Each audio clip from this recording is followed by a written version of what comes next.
Confucius, and this is important to note. Now, what I'd ask you to do as we begin to talk about who Confucius is and what he did, put on your Reformed theological hats. If you have one in the closet, get it out and put on your Reformed theological and ecclesiological hat and listen to the sort of figure that Confucius was and think in terms of, think in Reformed language, how would we characterize this man?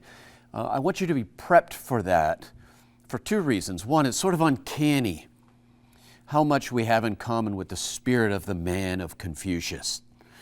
But also, we want to be thinking in our own theological terms, even as we listen to non-theological sort of stories,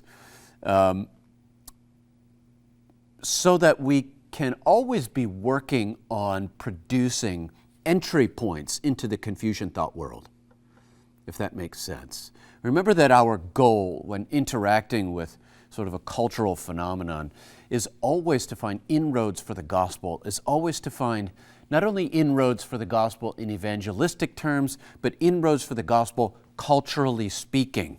So we are seeking to ask cultural questions. What is Confucian culture? What makes it tick? How do we interact with it? How do we engage it? How can we think about Christian culture in a Confucian context?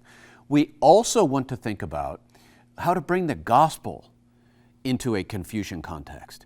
And that is really, if I could digress here for a moment, an extremely important refraction of the cultural undertaking.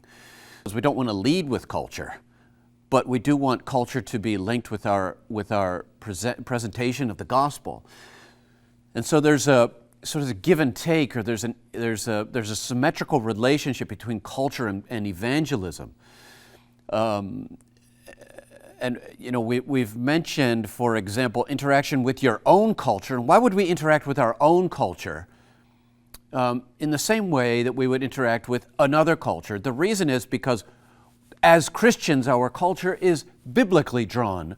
Christ is the king of our culture. That sets us apart from the surrounding culture. And so we are always, even at home, culturally speaking, we are always cultural missionaries. We are always trying to produce and activate wisdom for engaging culture, because when we convert, we divorce ourselves from our so-called culture, and we have to think anew. We have to take every thought captive. We have to subdue our minds, and we have to turn ourselves toward Christ and rethink everything. We must be reborn not only in an abstract, or not at all in an abstract, merely so-called spiritual sense.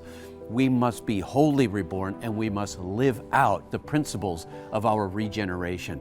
That's the soteric, that's the link between soteriology and culture, and we must always mind that link, so that we're never thinking only about culture, nor are we ever thinking only about evangelism, but always thinking about the cultural implications of our soteriology, the cultural impact of evangelism.